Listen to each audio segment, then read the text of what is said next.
Hi, my name is Kavya. I'm a second year ES major, and my topic is endocrine disrupting chemicals, or EDCs, as I will refer to them. So, my specific project is on EDCs in skincare and how this affects child development. So, a quick overview. What are endocrine disrupting chemicals? EDCs are chemicals that are structurally similar to the hormones that naturally occur in the human body. So, hormones are messenger molecules that deliver instructions to different areas in the body. So, hormones bind to receptor sites on cells that trigger a cellular response to carry out various biological processes. So EDCs, because they are structurally similar, can bind to these receptor sites and interfere with the body's natural endocrine system. So this interferes with growth, development, and metabolism.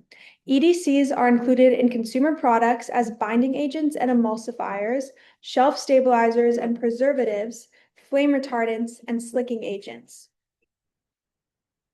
So before we move on, we can talk about my mountaintop and SMART goals from the first quarter.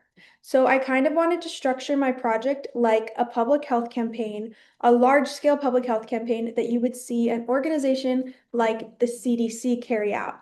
Basically, maximum public awareness that strives to change the behaviors regarding a certain health-related topic across the entire country.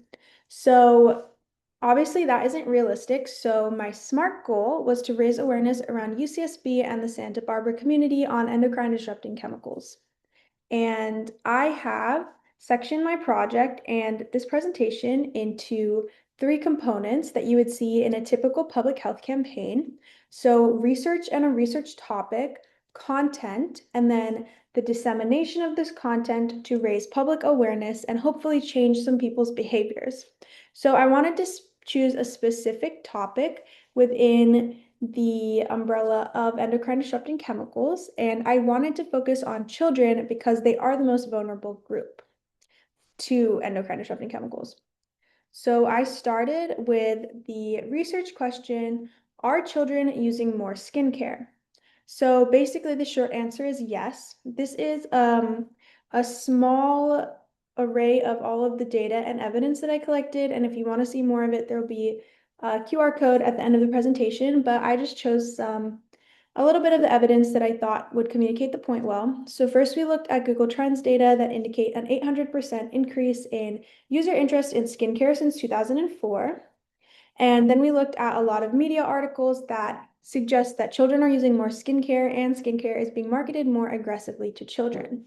I also looked at a lot of marketing data from various marketing agencies, and I picked three statistics that I collected to present in this presentation. So 70% of Gen Alpha engage with skincare content on social media once a day. By 13, 75% of Gen Alpha uses skincare and fragrance products. And teens spend 1.3 times more on skincare annually, adjusted for inflation, compared to just 5 years ago. So the question is, why does it matter that children are using more skincare?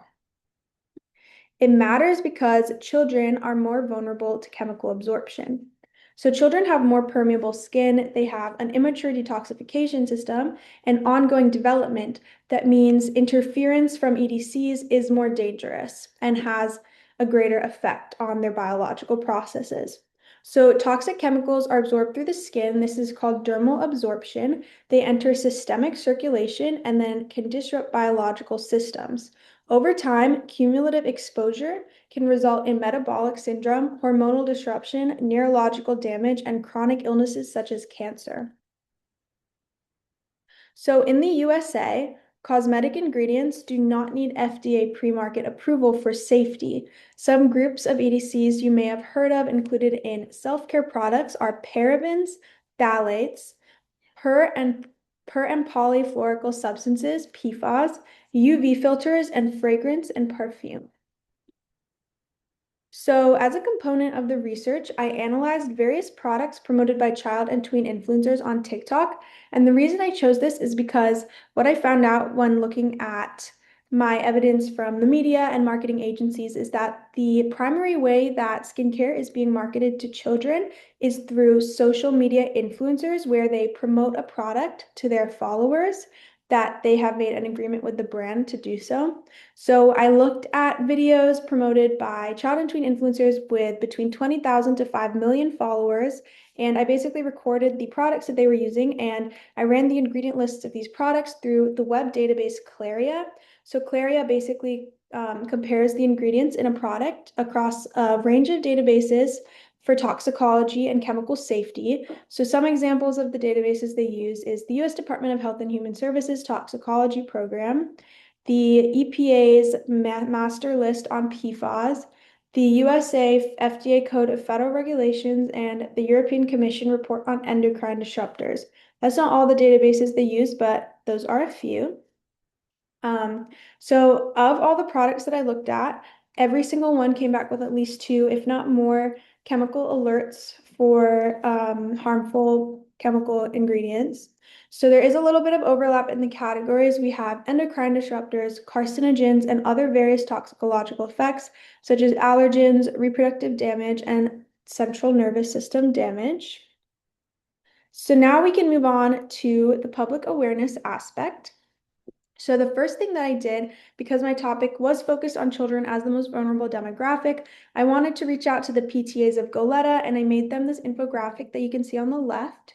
I did drop this off at the superintendent's office so they could clear it for distribution, and they did say that it was a little too controversial.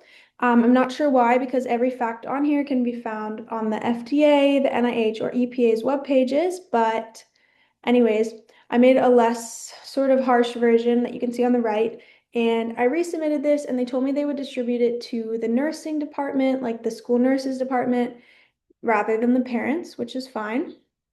And the next thing I did was I changed my content a little bit to focus on how these chemicals affect young adults and adolescents. And I hosted a workshop with the Manzanita Residential Hall, and I've presented at 2 lecture halls for chemistry and religious studies.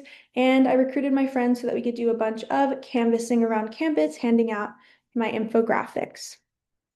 So I was tracking my engagement with a QR code. I would ask people to scan a QR code so that I could track how many people I was informing. I did get just over 300 scans, which I'm pretty happy about.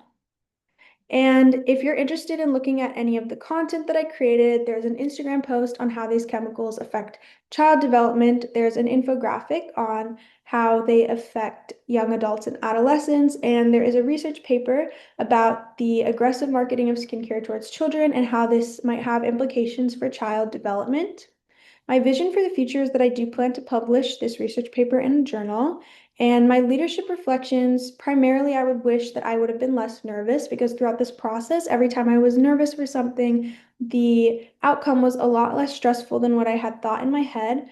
So I wish I'd been a little less nervous and a little more confident. And then also, I wish that I had really looked into my resources early on in quarter 1. I really began to look into all of my resources at UCSB and in Santa Barbara during quarter 3. And if I had known about a lot of these things in quarter 1, I think it could have really helped the public awareness aspect of my project. Okay, thank you guys so much. If you have any questions, feel free to email me. Thank you.